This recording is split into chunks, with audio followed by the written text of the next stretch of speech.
आपने ये बड़ी ज़बरदस्त बात की कि जी हम तो सूबे अलग-अलग खड़े हुए हैं ना जी। वो सूबा कहते हैं कि जी ये मेरा सूबा है जी, मैं इधर सिंध कार्ड यूज़ करना है, KPK वाले कहते हैं कि जी हमने ये करना है जी, बलोचिस्तान वाले कहते हैं कि जी हमने ये करना है। तो इसमें फिर कौमी मफाद की तरफ हम जाएंगे तो लोग देखिए ना, एक इंडस्ट्रियलिस्ट है या एक छोटा बिजनेसमैन है, वो उसको कहते हैं कि जी आप टैक्स दो गवर्नमेंट को, वो कहती है कि जी इन रिटर्न मुझे क्या मिल जाएगा, मैं जो टैक्स दे रहा हूँ, ठीक, तो गवर्नमेंट मुझे क्या देगी, क्या देती है, उसका ये कॉन्फिडेंस लेवल ही नहीं बिल्ट होता कि जी मैंने पहले कुछ गवर्नमेंट को देना है, फिर गवर्नमेंट से एक्सपेक्ट करना है कि जी गवर्नमेंट मुझे कुछ इन रिटर्न देगी। एक बड़ी ज़बरदस्त कहानी है, वो कहानी क्या है, वो एक तारीख का वाक़या है। सर थॉमस रॉ जब इंग्लैंड में आया, हिंदुस्तान में आया, तो उसने जहांगीर के बेटे का इलाज किया था। ये एक बड़ी मशहूर है, अक्सर कोट की जाती है। तो जहांगीर के बेटे का इलाज किया तो जहांगीर ने कहा था कि जी वो मोटा था थॉमस रॉ, तो उसने कहा जी इसको सोने में तोल के ना इसको दिया जाए। तो उसने कहा मुझे सोना नहीं चाहिए, मेरे मुल्क को ट्रेड करने की इजाज़त दी जाए। तो उसको आइडिया था कि जी इंग्लैंड का मफाद मेरा मफाद एक है। वो तो सोना लेके इंडिविजुअल मफाद था ना जी, वो सोना लेके चला जाता, उसने कहा नहीं मेरे मुल्क को ट्रेड की इजाज़त दीजिए। तो ये वाला एलिमेंट हम कैसे इसको डेवलप कर सकते हैं? नहीं, पॉलिटिकल पार्टीज जो है ना वो नारा तो लगाती हैं कि एड नहीं ट्रेड, ठीक है ना, ये स्लोगन्स आता है मल्टीपल पॉलिटिकल पार्टीज की वजह से, लेकिन कौलो फेल में तजाद है। आपको फेस सेविंग्स के लिए तो कह देते हैं कि एड नहीं ट्रेड और हम ट्रेड्स के ज़रिए तरक्की करेंगे और सारा कुछ करेंगे, लेकिन कौलो फेल में जब तजाद होगा तो यही कुछ होगा। अब बांग्लादेश जिसको हम भूखे बंगाली कहते थे, जिनका टक्का होता था, और हम आम रूटीन्स के अंदर भी एक टर्म्स इस्तेमाल करते थे, जो बंदा जिसके पास कुछ ना हो ना तो वो टके का आदमी है या इसके पास एक टका भी नहीं है। अब वो टके की वैल्यू आपके 2 से 3 रुपीज़ के बराबर हो गई और आप वहीं पे स्टिल खड़े हुए हैं, ठीक है ना। पर्पज़ क्या है कि उन्होंने स्ट्रगल्स की है, ठीक है ना। आपको आपके जहन में होगा, कोई इतनी पुरानी बात भी नहीं है, 20 से 25 साल पीछे चले जाएँ तो बंगाली ख़वातीन की बाकायदा मंडियाँ लगती थी कसूर में और बाकी इलाकों में, और उन ख़वातीन को बेचा जाता था। लोग अपने घरों में जो ना अपने काम्स के लिए रखते थे, मासियाँ इस टाइप्स का जो ना। अब वही बंगाली ख़वातीन अपने पाँव पे खड़ी हुई हैं, इंडस्ट्रीज़ को चला रही हैं और बाकी चीज़ें कर रही हैं। पर्पज़ ये है कि उनका कंसेंसस है, उनने कंसेंसस डेवलप किया है अपने उस मुल्क के अंदर कि हमने तरक्की करनी है, दूसरों से चीज़ें लेंगे बनाएंगे। आपके पास तो वैल्यू एडिशंस के लिए कुछ है ही नहीं। आप 200 रुपये का धागा तो बेच लेते हैं, लेकिन वो जो आपसे 200 रुपये का धागा लेके जा रहा होता है, टेक्सटाइल जो फैब्रिक्स का काम कर रहा है, वो 10,000 रुपये का उसी 200 रुपये वाले धागे से जो ना कपड़ा बना के बाहर एक्सपोर्ट कर रहा है। आप बांग्लादेश में देख लें, बांग्लादेश के अंदर कॉटन्स नहीं होती, ठीक है ना, और बांग्लादेश फैब्रिक्स के अंदर पूरी दुनिया के अंदर टॉप ब्रांड्स बना रहा है, पूरी दुनिया के अंदर एक्सपोर्ट कर रहा है, मेड इन बांग्लादेश लिख रहा है उसके ऊपर, ठीक है ना। और पाकिस्तान वहीं का वहीं खड़ा हुआ है। आपके पास मैंगोज़ है, आपके पास सिट्रस है, आपके पास मल्टीपल क्रॉप्स हैं। इमरान जैसे कहते हैं ना कि 12 मौसम होते हैं, तो 12 ही हैं आपके पास, हर महीने तो कोई ना कोई चेंजिंग्स आ रही होती हैं, ठीक है ना। आपके पास पहाड़ है, सब कुछ है, लेकिन आप उसको यूटिलाइज नहीं कर रहे, आप उसको प्रॉपर वे में नहीं कर रहे। आप क्या है, आपके जो मल्टीनेशनल ब्रांड्स हैं वो आपके मैंगो का पल्प बनाते हैं, उसमें एक जो आपका वो होता है 200 ml का, उसके अंदर सिर्फ 2 चम्मच सिरप्स के डालते हैं। मल्टीनेशनल जो ब्रांड्स हैं आपके मुल्क में रह के वो अरबों डॉलर्स का रेवेन्यू इकट्ठा कर रहे हैं, और पाकिस्तानी किसी को ये सोच नहीं है कि यार मेरे अपने मैंगोज़ हैं, मैं इसका पल्पिंग करूँ, इसकी ब्रांडिंग करूँ और इसके थ्रू मैं पूरी दुनिया के अंदर एक्सपोर्ट कर सकूँ। पूरी दुनिया में मैंगो लस्सी सबसे महंगी है, तमाम 5 स्टार होटल्स के अंदर इस्तेमाल होती है। पाकिस्तान के अंदर कोई एक प्लांट भी नहीं है जो पल्पिंग को उस लेवल्स पे लेके जाए कि जब दूध और दही को मिक्स करके मैंगो को डालें तो उसके अंदर फटकरी ना बने और वो पूरा शेक बन जाए, एक टेस्ट नया डेवलप हो जाए। लेकिन आपके हमसाया ममालिक सारा कुछ यही कर रहे हैं। बांग्लादेश कर रहा है, लोगों से लेके मैंगोज़ को लेता है, उसको टिन पैक्स में पैक करता है, उसके पल्पिंग को और पूरी दुनिया के अंदर एक्सपोर्ट्स कर रहे हैं। और आपको जो प्लांट्स देते हैं वो पूरी प्लानिंग्स के तहत दिए जाते हैं। हमारा जो यहाँ पे मैंगो प्लांट चल रहा है, जब उसको इटली से दरामद किया गया और सारा कुछ किया गया तो उसके अंदर कैपेसिटी ही ऐसी रखी गई है कि आप इंडिविजुअल्स को ना दे सकें। उसके अंदर 220 लीटर का ड्रम है। अब कौन सा ऐसा आपका होटल है जो 220 लीटर का पल्प लेके आएगा 1000 रुपीज़ पे करके और उसके बाद उसमें से पल्पिंग करेगा? वो तो एक्सपायर हो जाएगा। तो इसके लिए हमें जो वैल्यू एडिशंस की तरफ जाना होगा। आपके बेपनाह वसाइल हैं आपके पास। आपके लिए दुबई यही है मुल्क, आपका मुल्क आपका दुबई है, जिसका बिजनेस लगा हुआ है, जिसने बोल्ड स्टेप्स लिए हैं। जो कुछ नहीं करना चाहते वो बैठे हुए हैं। वो कहते हैं कि जो निकम्मी औलाद होती है ना, वो किसी और की नौकरी कर रही होती है। जो अच्छे बच्चे होते हैं, जो अच्छी औलाद होती है, वो खुद अपना बिजनेस करते हैं, एंटरप्रेन्योर्स बनते हैं। आपके सामने है सारी एग्जांपल्स लोकली। आज से 20-30 साल पहले जिन्होंने ग्रास रूट लेवल से ग्रो किया, इस वक्त तो अरबोंपति हैं, उनके पास सैकड़ों MBAs हैं, सैकड़ों वो हैं। तो पर्पज़ ये है कि आप जो है ना ऐसी जनरेशन तैयार करें जिसको जो है ना आगे बढ़ने का शौक हो। ये नहीं है कि नौकरी करनी है, बस नोकरी करनी है, दिमाग में जब नौकरी बैठेगी तो फिर नौकर ही रहेंगे आप। लीडरशिप का रोल है, लीडरशिप का रोल तो जहरी बात है लीडरशिप का रोल है कि वो आपको ऑफर्स करते हैं। जैसे आपने बांग्लादेश की एग्जांपल दिया, इसी तरह आप दूसरी एग्जांपल आप कोट कर सकते हैं मलेशिया की। मलेशियन में देखें ना, वहाँ पे भी मतलब वो इंडियन मलाई है। जापानीज के पास क्या है, जापानीज के पास क्या है, उनके पास टेक्नोलॉजी है।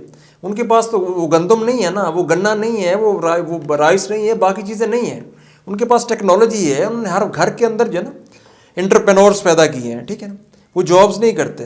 ये हमारा मुल्क है कि ये जॉब्स की तलाश में नौकरी मिले, चाहे आप 10 लाख भी कमा रहे होंगे, लेकिन आप कहेंगे नहीं 20,000 की नौकरी मुझे मिल जाए, 10 लाख को दफा करो। जब ऐसी सोच करेंगे, गुलामाना सोच होगी आपकी, तो फिर आज़ाद होने का तो कोई मकसद नहीं था ना। गुलामाना सोच के तहत रहेंगे तो आप भी नौकर, आपका बच्चे भी नौकर, और फिर आगे भी नौकर। और हर माँ दुआ मांग रही होती है कि मेरा बच्चा जो है ना अच्छा एंटरप्रेन्योर बने, कभी भी दुआ नहीं मांगेगी। वो कह रहे कि मेरे बच्चे को अच्छी नौकरी मिल जाए, किसी का नौकर बन के रहे सारी ज़िंदगी, और उसके बाद जो है ना हैंड टू माउथ हो। ठीक है।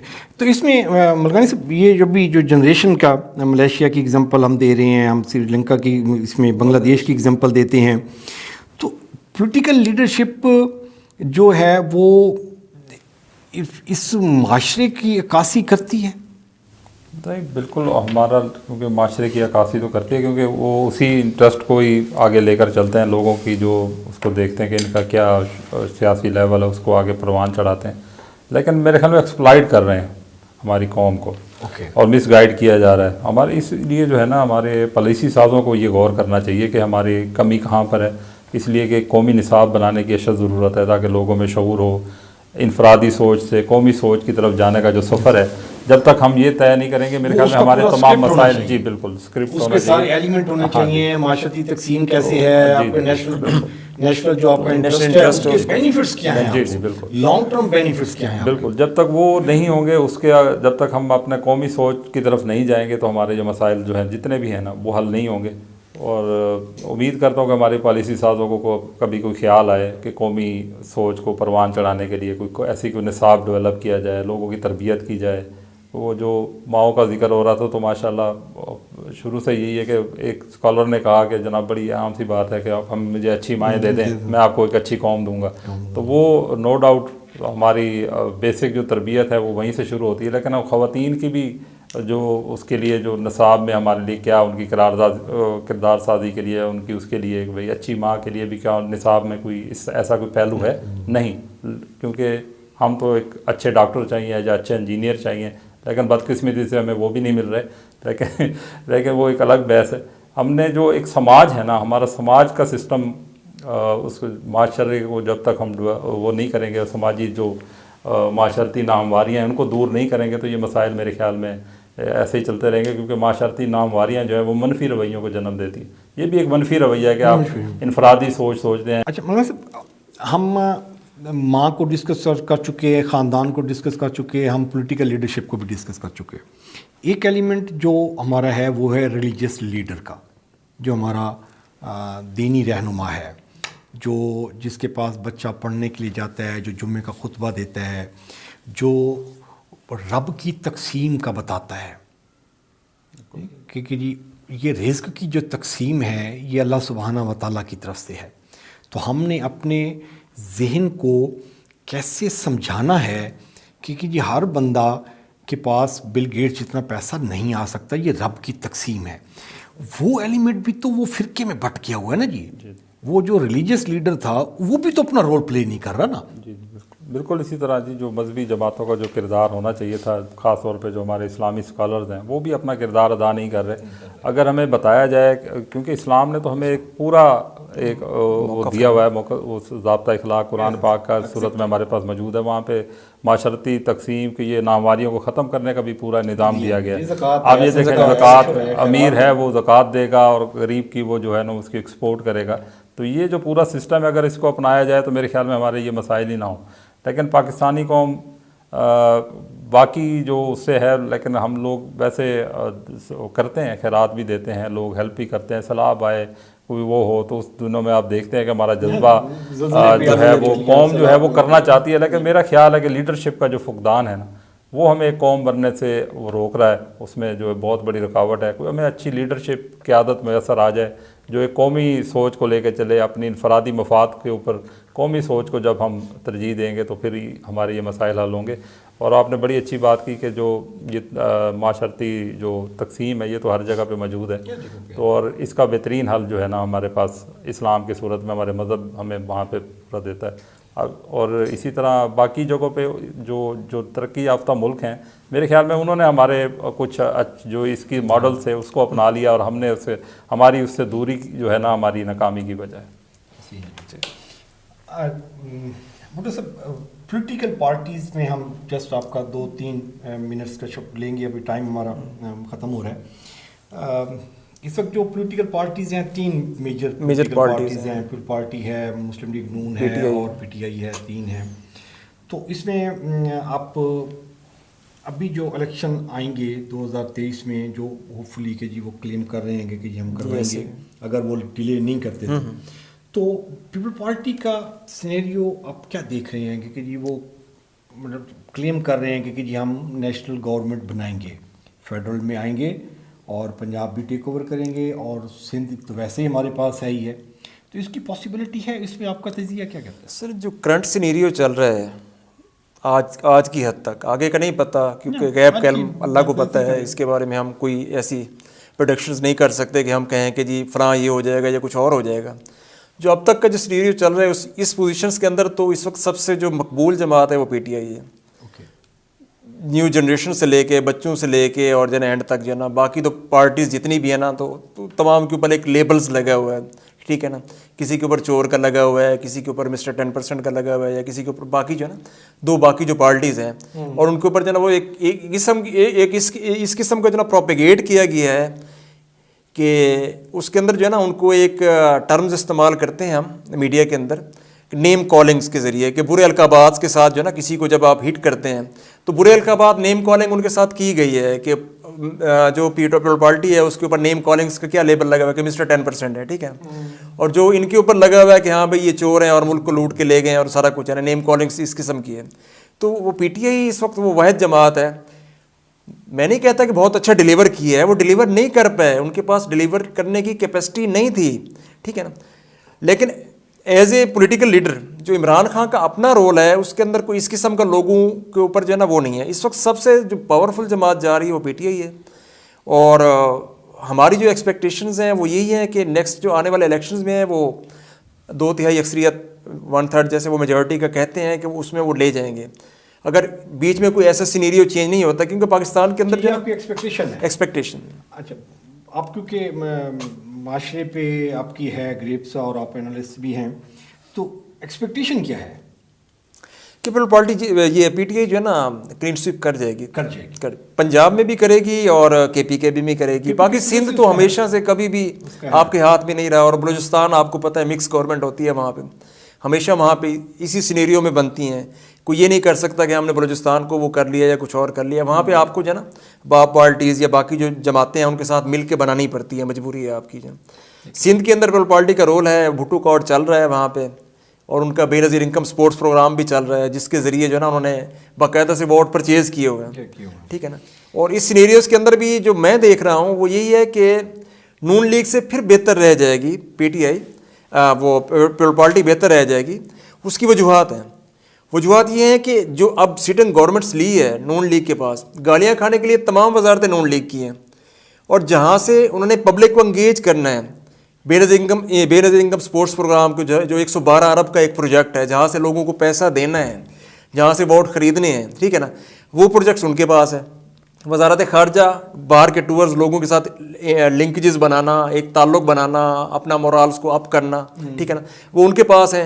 बाकी जो वजारतें जहाँ पे गालियाँ पड़ती हैं वो नून लीग के पास है। जब गालियाँ लेने वाली वजारतें लेंगे, गालियाँ लेने वाला पोर्टफोलियो लेंगे, तो आप क्या एक्सपेक्ट करते हैं कि जब आप लोगों को महंगाई की चक्की में पीसेंगे, ठीक है ना, जब 2 वक्त की रोटी के लिए आप तरसेगी आपकी आवाम, ठीक है ना, लोग आप देख रहे हैं स्ट्रीट क्राइम बढ़ गया है। वजह क्या है कि जब भूखे मरेंगे तो जो आप सामने जा रहे हैं, कोट पैंट पहन के जा रहे हैं, अच्छी ड्रेसिंग में जा रहे हैं, तो मुझे जेलसी होगी, यार मेरे पास तो खाने के लिए नहीं है और वो होटल में खाने खा रहा है, उसके पास आईफोन है, उसके पास बड़ी गाड़ी है या बाकी चीज़ें हैं। तो माशरती तफरीक जब ऐसी होगी, एक बंदा भूखा मर रहा है तो जो भूखा क्या करेगा, उसने जाके चोरी करनी है, डकैती करनी है, स्ट्रीट कायम करना, मोबाइल छीनना, यही कुछ होगा। ठीक है, मतलब सिर्फ लास्ट अभी 2 मिनट्स हमारे पास हैं, 3 मिनट्स। पीटीआई, अब ये जो गवर्नमेंट उसकी चेंज हुई है, जिसको वो कहते हैं कि रिजीम चेंज की हुई है, आप 2-3 मिस्टेक्स आइडेंटिफाई कर सकते हैं? जी मेरे ख्याल में उनकी तरफ से जो है उनका होमवर्क की बड़ी कमी थी। खान साहब की जो विज़न और जो उनकी सिंसेरिटी कह लें, उसमें तो कोई मेरे ख्याल में उनके जो मुखालफीन हैं वो भी उस पर वो दो राय नहीं रखते कि भाई वो करप्ट नहीं है या जो भी है। जो मिस्टेक्स उनसे बहुत ज़्यादा हुई हैं क्योंकि उनके पास एक अच्छी टीम नहीं थी मेरे ख्याल में, जो वो डिलीवर नहीं कर पाए। लेकिन जो उस वक़्त के हालात थे और जो उनको जो दिया गया था, जिस किस्म की उनको मेजॉरिटी थी, क्योंकि अक्सरियत नहीं थी उनके पास, उस हिसाब से मेरे ख्याल में कुछ ना कुछ बेहतर रह गए। और ये जो दूसरी जो पार्टीज़ थी, इन्होंने अब इक़्तिदार में आ गए रजीम चेंज के बाद, वो खान साहब के जो उस मौक़िफ़ को जो तक़वियत दी है कि जी वो बेहतर डिलीवर कर रहे थे इनसे, क्योंकि अब तो बिल्कुल ही हम किसी ट्रैक पे ही नहीं जा रहे। दूसरा अपना उस टॉपिक पे वापस आता हूँ, नेशनल इंटरेस्ट वाले, उसमें जो हमने एक चीज़ एजुकेशन को डिस्कस किया, माशरती नाहमवारियों को भी कर लिया, अपने समाज को भी कर लिया, लेकिन मेरे ख्याल में सबसे अहम पॉइंट जो सियासत है वो रह गई। क्योंकि सियासी तरबियत जो है मेरे ख्याल में वो उसका जो बड़ा फुकदान है हमारे यहाँ, क्योंकि लीडर्स कहाँ से आएंगे, वो एक अमल के सर ग्रेजुअली एक अमल है मरहलावार। हमारे यहाँ तलबा तंजीमों पे पाबंदी है, माजी में अच्छे सियासतदान हमें मिले, वो लौट कहाँ से आई, तलबा तंजीमों से उनकी तरबियत होना शुरू हुई, स्टूडेंट्स कौंसल बनी, तलबा सियासत में आए। उस तरह एक मरहलावार एक स्टेप्स थे कि जिसके तहत गुजर के हम वो एक सियासतदान जो है वो पार्लियामेंट तक पहुंचता था, फिर कानून साजी और आइन साजी में जाके हिस्सा लेता था। अब उस चीज़ का बड़ा फुकदान है, तलबा तंजीमों पर पाबंदी है, और वो जो एक तरबियत का एक अमल था, सियासी तरबियत का पॉलिटिकली, वो मेरे ख्याल में उधर एक जो कट लगा है उससे हमें बहुत बड़ा नुकसान हो गया। आपने इम्पोर्टेंट पॉइंट किया है, क्योंकि जो कॉलेज लेवल में, यूनिवर्सिटी लेवल में जो इलेक्शन पार्टिसिपेट करता था ना जी, जो स्टूडेंट, वो उसने क्या काम, कोई सड़कें नहीं बनवानी होती थी, कोई डैम नहीं बनवाने होते थे, लेकिन वो क्या करता था कि वो अपनी स्टूडेंट्स कम्युनिटी के लिए फाइट करता था। जहाँ जहाँ प्रॉब्लम्स आइडेंटिफाई होते थे वो जाके जो मैनेजमेंट होती थी उनसे जाके नेगोशिएशन करता था, डायलॉग करता था कि ये प्रॉब्लम्स आ रही हैं, ये इश्यूज आ रही हैं, इनको रिजॉल्व किया जाए। इसका मतलब है कि वो अवाम के जो बेसिकली तो वो उसकी अवाम हो गई ना जी, जो उसके स्टूडेंट्स क्लास फेलोज होते थे उसकी अवाम हो गई, वो उनका लीडर हो गया। नहीं, असल में वो जो प्रोसीजर्स था वो एक उनकी ट्रेनिंग्स थी कि आपने जो ना प्रैक्टिकल लाइफ के अंदर कितना अच्छा मुफीद शहरी बनना है, ठीक है ना। जब आपने उसको जब स्किप कर दिया, आपने जब स्किप कर दिया है, तो आप कॉलेज यूनिवर्सिटीज़ के अंदर जो आप नया स्टाफ आ रहा है उनको किसी चीज़ का कोई पता नहीं है, ठीक है ना। लास्ट टाइम जब निश्तर का कन्वोकेशन हुआ तो वहाँ पे जो FCPS कर रहे थे उन लोगों से पूछा गया कि हमारे गवर्नर साहब कौन हैं, आज कौन आ रहे हैं यहाँ पे। उनको ये भी नहीं पता था कि जिससे हमने डिग्रीज लेनी है, जिससे वो करें, उसका नाम क्या है, ठीक है ना। तो ये जब इस किस्म का लकीर के फ़कीर बनाएंगे आप लोगों को, माशरे का मुफीद शहरी नहीं बनाएंगे, उनको उनकी आँख जो है ना सिर्फ एक ही ट्रैक के ऊपर, ट्रक की बत्ती के पीछे लगाएंगे कि आपने स्टडी करनी है और आपने बाहर निकलना है, इधर उधर का कुछ पता नहीं होगा, तो फिर ऐसी कौमें ही पैदा होंगी और ऐसा स्टाफ ही आपको मिलेगा ना। वो जो प्रोसीजर्स था यूनिवर्सिटीज़ या कॉलेजेस के अंदर यूनियंस का, कोई एक उनका लाइफस्टाइल्स उनका डेवलप हो रहा था, उनको एक मुफीद शहरी बनाने के लिए ट्रेन किया जा रहा था, उनके अंदर कॉन्फिडेंस बिल्ड किया जा रहा था कि माशरे में जब ये यूनिवर्सिटी से पढ़ के निकले तो कहीं पे किसी फोरम के ऊपर बोलने के काबिल हो, जस्टिफाई करने के काबिल हो, आर्गूमेंट्स करने के काबिल हो। जब आप उनको ये स्टाफ नहीं देंगे और उन्हें कहेंगे नहीं बेटा क्लास पढ़नी है और उसके बाद घर आना है और घर से वापस आना है, वो PhD करके भी आ जाएगा तो उसके अंदर कॉन्फिडेंस भी नहीं आएगा और मुफीद शहरी भी नहीं बनेगा। वो एक अच्छा डॉक्टर तो बन जाएगा, पीएचडी डॉक्टर तो बन जाएगा, लेकिन वो मुफीद शहरी नहीं बनेगा, क्योंकि आपने उसको सोशल एक्टिविटीज़ के अंदर इन्वॉल्व ही नहीं किया। आपने कभी उसको जाने ही नहीं दिया कि आपने कहाँ जाना है, किसी की फौतगी पे जाना है, किसी की शादी पे जाना है, कुछ और एक्टिविटी नहीं। आपने एक ही ट्रैक पे चलना है कि बस एक बड़ा अफसर बनना है आपने और ये सारा कुछ करना है। ये होगा जी इस माहौल के अंदर, तो फिर यही कुछ ही होगा। ठीक हो गया। नाज़रीन, हमारे प्रोग्राम का वक्त ख़त्म हो जाता है। बड़ी ज़बरदस्त गुफ्तगू, अभी इसको दिल नहीं कर रहा कि इसको हम वाइंड अप करें, लेकिन टाइम की वजह से मजबूरी है। नाज़रीन, 3-4 चीज़ें हमने डिस्कस की हैं, और ये जो हम कौमी मफाद का ज़िक्र करते हैं और ज़ाती मफाद का ज़िक्र करते हैं, ज़ाती मफाद से कौमी मफाद की तरफ शिफ्ट करने में हमारे मुअज़्ज़िज़ मेहमानों ने जो 3-4 चीज़ें डिस्कस की हैं, वो सारी की सारी इम्पॉर्टेंट हैं। हमें अच्छी माँ चाहिए, उसको अपना रोल प्ले करना पड़ेगा। हमें माशरे को रोल प्ले करना पड़ेगा। हमारी जो है पॉलिटिकल लीडरशिप को रोल अदा करना पड़ेगा, और हमारी जो रिलीजियस लीडर हैं इनको रोल अदा करना पड़ेगा। इनमें से कोई एक भी मिसिंग होगा, अपना रोल प्ले नहीं करता, तो वो हमें मतलूबा नताइज नहीं मिलेंगे। मलकानी साहब, आपका बहुत शुक्रिया। भुट्टो साहब, आपका भी बहुत शुक्रिया जी। नाज़रीन, मोहतरम को इजाज़त दीजिए। अपना और अपने प्यारों का ख्याल रखिएगा। अल्लाह ने के पास।